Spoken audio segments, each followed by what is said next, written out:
বিসমিল্লাহির রহমানির রহিম। Rakib IT academy চ্যানেলের পক্ষ থেকে বরাবরের মতো সাথে আছে আমি রাকিব। আজকে আমি আপনাদের সাথে শেয়ার করব কিভাবে এনআইডি কার্ড, আমাদের যে এনআইডি কার্ড আছে এই এনআইডি কার্ডের আবেদন করতে হয়। তো সর্বপ্রথম আমরা একটা ব্রাউজার ওপেন করে নিলাম। তারপরে এখানে আমরা লিখব এনআইডি সার্ভিস বিডি। আমরা এখানে এনআইডি সার্ভিস বিডি লিখে এন্টারে ক্লিক করে দেব। আমরা nidservice.gov.bd ENID service bed request এখানে ক্লিক করে দিব। আমরা দেখেন ওয়েবসাইটে প্রবেশ করলাম। আপনারা যারা আইডি কার্ডের জন্য ইতিপূর্বে আবেদন করেছেন এবং আইডি কার্ডটি হাতে পাননি, কিন্তু আপনারা মেসেজ পেয়েছেন যে আপনার আইডি কার্ডটি সার্ভার কপিটি প্রস্তুত হয়েছে, তারা আপনারা এখানে রেজিস্ট্রেশনে ক্লিক করে এনআইডি কার্ডের যে আপনার স্লিপ নাম্বার আর জন্ম তারিখ আছে সেই স্লিপ নাম্বার আর জন্ম তারিখ দিয়ে এখানে রেজিস্ট্রেশন করে নেবেন। আমি যেহেতু নতুন একটা আবেদন করব, দেখেন এখানে লেখা আছে নতুন নিবন্ধনের জন্য আবেদন। আমরা এখানে দেখেন আবেদন করুন লেখা আছে, আবেদন করুন আমরা ক্লিক করে দেব। তারপরে এখানে দেখেন লেখা আছে পুরো নাম ইংরেজিতে। আপনি যে ব্যক্তির এনআইডি কার্ডটি আবেদন করবেন তার অবশ্যই একটি অনলাইন জন্ম নিবন্ধন ইংলিশে এবং বাংলায় যেন লেখা থাকে, এরকম একটা জন্ম নিবন্ধন হাতে নিয়ে নেবেন। এবং ওই জন্ম নিবন্ধনের ভিতরে যে ব্যক্তির আবেদন করবেন সেই ব্যক্তির পুরো নাম যেভাবে লেখা আছে আপনি সেম কোনো ভুল করা ছাড়াই লিখে দিবেন। আমি যে ব্যক্তির আবেদনটি করব তার নামটি এখানে বসিয়ে নিচ্ছি। আমি এখানে তার নামটি বসিয়ে দিচ্ছি এবং জন্ম তারিখটি বসিয়ে দিব। এবং নিচে দেখেন এখানে ক্যাপচার দেওয়া আছে, এই ক্যাপচারটা আমরা এখানে পূরণ করে নিব। তারপরে বহাল লেখায় ক্লিক করে দিব। দেখেন এখানে একটি সেকেন্ড ধাপে একটি মোবাইল নাম্বার দিতে বলতেছে।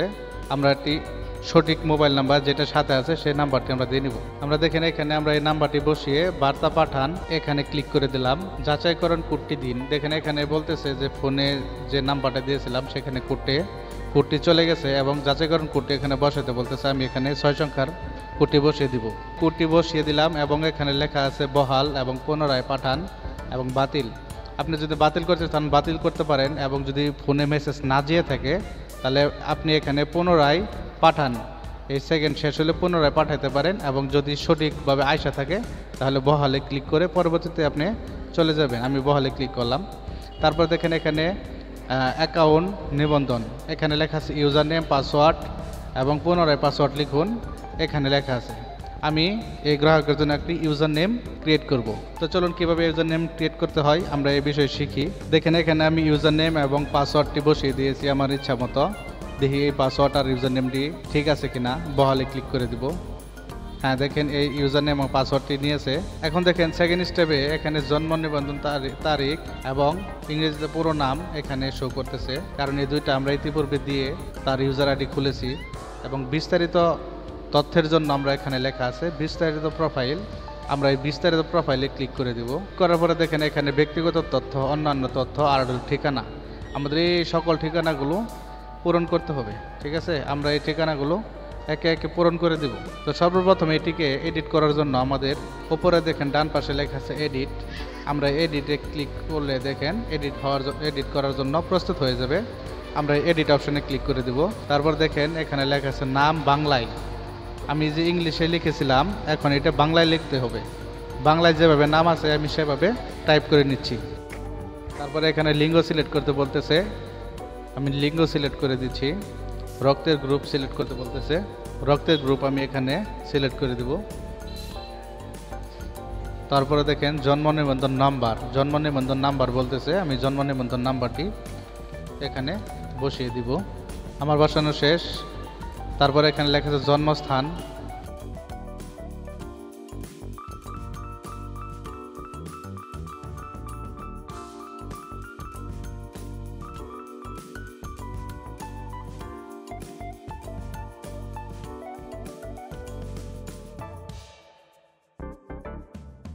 আমি পিতার নামটা ইংলিশে এখানে বসিয়ে দিলাম। তারপরে এখানে লেখা আছে পিতার এনআইডি, এটা অপশনাল, আপনি দিতেও পারেন না দিতে পারেন। এখানে আমি পিতার এনআইডি নাম্বারটি বসিয়ে দিচ্ছি। পিতার আইডি নাম্বারটি বসিয়ে দিলাম, আর কিছু করার প্রয়োজন নেই। এখানে নিচে দেখেন মাতার তথ্যটি আমাকে এখানে দিতে হবে। এখানে মাতার নাম বাংলা এবং স্টার মার্ক করা আছে, মাতার নাম ইংলিশ স্টার মার্ক করা আছে। আমরা দুইটি বসিয়ে দিব। মাতার নাম বাংলায় সর্বপ্রথম আমরা লিখে নিচ্ছি। তারপরে ইংলিশে লিখে নিচ্ছি। তারপর মাতার এনআইডি নাম্বার, আমরা মাতার এনআইডি নাম্বারটি বসিয়ে নিব। আমরা মাতার এনআইডি নাম্বারটি বসিয়ে নিলাম। তারপরে নিচে আছেন ভাই বোনের তথ্য। এখানে যেহেতু স্টার মার্ক করা নেই, আমার দেওয়ার দরকার নেই। এখানে লেখা আছে স্বামী স্ত্রীর তথ্য, বৈবাহিক অবস্থা। আপনি যদি বিবাহিত হয়ে থাকেন অবশ্যই এখানে বিবাহিত দিবেন, আর যদি অবিবাহিত হয়ে থাকেন অবশ্যই অবিবাহিত সিলেক্ট করে দেবেন। আপনি যে অবস্থায় আছেন সেখানে এই অবস্থায় দিয়ে দিবেন। আমার এই ক্যান্ডিডেটটি অবিবাহিত, তাই সেজন্য আমি অবিবাহিত ক্লিক করে দিলাম। তারপরে নিচের দিকে আসতে থাকেন। দেখেন এখানে আর কোনো স্টার মার্ক দেওয়ার মতো কোনো অপশন নেই, ঠিক আছে। আপনি এটা দিতেও পারেন, নাও দিতে পারেন। আমরা সেকেন্ড স্টেপে চলে যাব অন্যান্য তথ্যর জন্য। তারপরে এখানে সর্বপ্রথম অন্যান্য তথ্যের ভিতরে লেখা আছে শিক্ষাগত যোগ্যতা বাংলা। শিক্ষাগত যোগ্যতা এখানে আপনি যে শিক্ষা অর্জন করেছেন সেটি আপনি এখানে দিয়ে দিবেন। আমার ক্যান্ডিডেট লেখাপড়া করেনি, সেই জন্য আমি পঞ্চম শ্রেণী পর্যন্ত তার একটা লেখাপড়ার আছে, আমি পঞ্চম শ্রেণী পর্যন্ত দিয়ে দিলাম। আচ্ছা, ষষ্ঠ শ্রেণী পর্যন্ত দিয়ে দিলাম। পেশা, বর্তমানে সে কি করে। তারপর দেখেন এখানে লাল মার্ক করা আরেকটি অপশন আছে, এটা হলো ধর্ম। ধর্মটা সিলেক্ট করে দিতে হবে। আমার এখানে মোবাইল নাম্বার ইতিপূর্বে দিয়ে আমি রেজিস্ট্রেশন করেছি, সেজন্য এখানে আর দেওয়ার প্রয়োজন নেই। আমরা পরবর্তী অপশন দেখেন এখানে ঠিকানা লেখা আছে, আমরা ঠিকানাতে ক্লিক করে দেব। অবস্থানরত দেশের নাম আমরা বাংলাদেশ সিলেক্ট করে দিলাম। তারপরে এখানে স্থায়ী ঠিকানায় আমরা ভোট দেব, সেজন্য আমরা আমার ঠিকানাটি বসিয়ে নিচ্ছি। এখানে আমি আমার ঠিকানাগুলা বসিয়ে নিলাম। আমি পূর্বের যে তথ্যগুলো দিয়েছিলাম আমি এটা আবার পুনরায় চেক দিব সকল কিছু ঠিক আছে কিনা।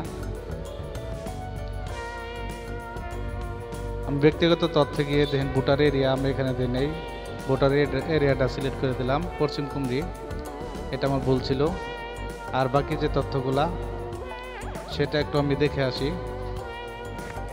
ওকে, এই পর্যায়ে আমার সকল তথ্যগুলা চেক দেওয়া শেষ, কোনো ভুল ত্রুটি আর নেই।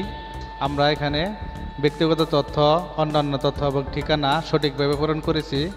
এখন এখানে উপরে দেখেন লেখা আছে বাতিল আর হচ্ছে পরবর্তী। আমাদের যেহেতু সকল কিছু ঠিক আছে, আমরা পরবর্তীতে ক্লিক করে দিব। দ্বিতীয় ধাপে দেখেন এখানে কাগজপত্র নথি সরবরাহ করুন। এখানে লেখা আছে কাগজপত্রের প্রয়োজন নেই। এই আবেদনটি করার জন্য কোনো কাগজপত্রের প্রয়োজন নেই, মানে হচ্ছে আপনি আবেদন করার সময় কোনো কাগজপত্র সাবমিট করতে হবে না, এবং আবেদন করার পরে যে কাগজটি আপনার যে ফর্মটি আপনি পূরণ করলেন সেই ফর্মটির সাথে আপনার যে ব্যক্তিগত যে প্রয়োজনীয় ডকুমেন্টগুলো আছে সেই ডকুমেন্টগুলো অ্যাড করে নির্বাচন অফিসে গিয়ে আপনাকে জমা দিতে হবে।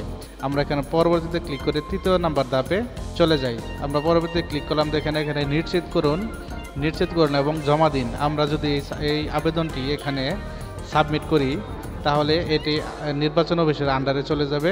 তো আমরা ভালো করে চেক করে নিয়েছি আমাদের যেহেতু কোনো আবেদন ভুল ত্রুটি নেই, আমরা সাবমিটে ক্লিক করে দিলাম। দেখেন এখানে লেখা আছে আপনার একটি অ্যাপ্লিকেশন পেন্ডিং রয়েছে। আমরা এখানে যেহেতু জমা দিলাম, আমরা এই ফর্মটা ডাউনলোড করে নিব।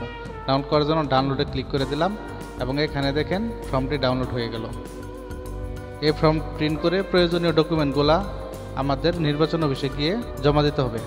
এখানে একটি বিষয় আপনাদের না বললেই নয়, এটি হচ্ছে যারা নতুন আবেদন করবেন, ঠিক আছে, তারা অবশ্যই কিন্তু এখানে আপনাদের ডাউনলোডকৃত ফর্মটি প্রিন্ট করার পরে এখানে লেখা আছে দেখেন বাদ পরিবার কারণ 32 নাম্বার, 33 নাম্বার এবং 34 নাম্বার তথ্যটি অবশ্যই আপনাকে পূরণ করে দিতে হবে। 32 নাম্বারে আপনার আবেদন বাদ পড়ার কারণটি এখানে লিখে দেবেন। 33 নাম্বারে দেখেন এখানে আবেদনকারীর স্বাক্ষর ও টিপসহি, আপনি এখানে একটা স্বাক্ষর এবং টিপসহি দিবেন। 34 নাম্বারে দেখেন শনাক্তকারীর এনআইডি নং, মানে আপনার এলাকার চেয়ারম্যান অথবা মেম্বার হলেই বেশি ভালো হয়। চেয়ারম্যান অথবা মেম্বার যে কারো এখানে এনআইডি নাম্বার যে আছে মেম্বার অথবা চেয়ারম্যানের যে কোনো একজনের এখানে এনআইডি নাম্বারটি বসিয়ে দিবেন এবং তার একটি স্বাক্ষর দিয়ে দিবেন। এই তিনটি কাজ করে আপনি সরাসরি নির্বাচন অফিসে চলে যাবেন আপনার প্রয়োজনীয় সকল ডকুমেন্টগুলো নিয়ে এবং সেখানে জমা দিবেন। আপনার যদি কোনো ভুল ত্রুটি থাকে তাহলে তারা সেটি দেখিয়ে দিবে এবং কোনো কাগজ যদি মিসিং থাকে সেটিও দেখিয়ে দিবে।